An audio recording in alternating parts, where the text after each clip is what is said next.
Hey, what's up, guys? It's CosmicSnowman here, and today I'm going to talk about my impressions and thoughts of the ARMS test punch that happened today, the most recent one. The footage is not mine. Links will be down below whoever made it or where it's from because I don't have a capture card, but let's not worry about that. The ARMS test punch. Okay, to start off, ARMS was very fun. Okay, I was not expecting it to be as fun as it was. Um, so basically, in the test punch, you go through tutorial and then you can start battling. The tutorial was like the biggest issue. Okay, it explains almost nothing. I mean, it explains like the really, really basics, but to see stuff like dash charging and stuff, you have to go inside of the menu. I hope they fix that when the game comes out. It's really weird. Also, it doesn't tell you anything about the character that you're using. Like, you have to go in the menu for that too. So that was like the biggest complaint. But yeah, so you finished the tutorial and then you go on to the battles. But the battles were weird because sometimes it would match me up with three people. It felt really unorganized. I hope they change that again because you would go from battles and sometimes it would be with four people, 2v2, and sometimes it would be with three people. So it'd be not a 2v2, just a free for all. And I mean, I guess, but that works, but maybe you should be able to pick it. Uh, I mean, I don't know. Also, I wish they, in the test fire, they included a 1v1 mode just without items or anything. Because, I mean, items were cool and all, but I would just want to 1v1 somebody regularly. Also, they had the volleyball mode, but not the basketball mode. Why? Where's the basketball mode? That mode looks fun. Why is it not here? So I mean, I guess that's not in the test fire, but it's gonna be in the game at launch. I hope they don't include the volleyball inside of the free for all mode or whatever you call it, free play. Yeah, it was pretty fun. So basically, the right so you'd like hold the Joy Cons in a specific way, and the right one would like the right top trigger would jump, and then the left one would do a dash. And I thought those worked fine. You would move around by putting the Joy Cons, like moving them, and that was cool. But the biggest thing, my issue, was when you use the guard. I always kept on punching whenever I tried to use the guard. I don't know if that's just like me or just the game not doing the guard thing right. Like the punches felt fine. It took us some getting used to do the punches. I'll talk about that in a minute. But just guarding, I kept on having issues with that. Um, yeah, so the game punching was interesting because you would take regular punches by putting your arms out and hitting them, but then you'd like swerve the punches by like tilting it a certain way, and that took some getting used to. I first played with Min Min, okay, so the dragon arm I couldn't play. That I feel like that adds like a whole nother skill. I just cannot play that one, but if you're good at it, you could probably play it. But I mean, I guess you would like swerve it and then try to hit the person, but I couldn't play the dragon arm. So I tried, I think it was dual rams, and good stuff, okay? So for like the first 20 minutes of the test punch, I was pretty bad at it. Uh, I kept, once you play it for like half an hour, more than that, you start getting, I'd like to say good, but better and used to it kind of. At the end, I knew basically how to do everything like pretty decently, except for guarding in certain punch ways. Because I feel like you have to visualize it in your head, which way, or memorize it, which way it's gonna punch.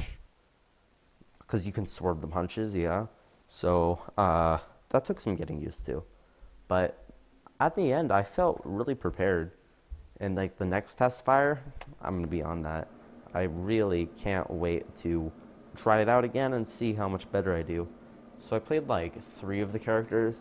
I tried out Min Min. She was pretty good. And then I tried out Ribbon Girl like 1 round. I could not play her. I could, kind of. I didn't like her very much. Actually, 4 characters. Then I tried out Helix, and he was weird. I mean, I guess that's what they were going for, because you would use the jump button to stretch out, and then you'd use the the dash button. You'd hold it down to sync. So that was something. Then I tried out the one I liked the best was Ninjara. He was cool. He had like these.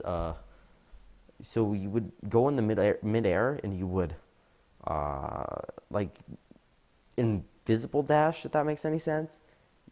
You could like poof in the air, and then you like dash, so the person wouldn't know where you were. So I guess that was pretty cool. So, and also if you guarded and punch hit you, you'd like move, dash kind of. It was pretty cool.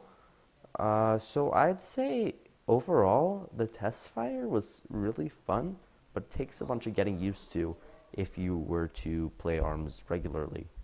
You need some getting used to with the curving the punches, the guard, punching in general. It's not something that you can get in the first 5 minutes that you play, like Mario Kart. I mean, yeah, that's kind of a luck base if you played the test fire one for if not really, but like the bomb stuff and everything. But once they add the 1v1 mode where you don't have any of that stuff, it seems you could get pretty competitive. Yeah, I wish they had some of the other maps available, like the skate one with like the top blades or whatever. You know, you'd like roll around on them. That one looks cool. What else was there?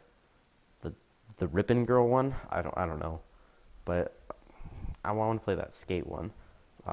So in general, arms. Am I gonna get it? Yes, probably. But like, if I could choose between, from right now what I've seen, if I could choose between ARMS and Mario Kart 8 Deluxe, which I have Mario Kart 8 Deluxe, I would go for Mario Kart 8 Deluxe. ARMS is cool, but you'd have to. Mario Kart 8 Deluxe everybody loves, okay? Like that game's like kind of like universal, but this game, you either like it or you don't, I feel.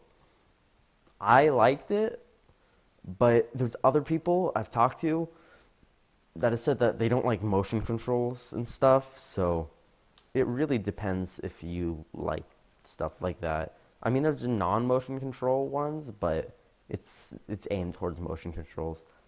So, yeah. So overall impressions, very good, better than I expected, but only for certain types of people. So that's why if you have a Switch right now, I'd recommend that you go try out one of the test fires this weekend or next weekend just to get a feel for how the game is before you pick it up or don't get it. Because you would be surprised how responsive and good the motion controls are. It sounds very bad, motion control games, because they aren't usually very good, but this one works out really well. But you would have to try it out. So I'd recommend that you try it out before you play. Same thing with like something like Splatoon. Okay, you should probably try that out. Also, Splatoon 2, that test fire was so good. Okay, I'm still waiting for that game. So yeah, as I said, overall thoughts very good, but you'd have to try it out to play it before you decide to get it or anything. So yeah, I think that's all I have to say. Yeah, bye guys. I should probably have another video, maybe after like the second or third test fire or something, after I play a few more, and maybe I can give my extended thoughts on that and how much you could improve or whatever in the competitive stance. So yeah, bye guys.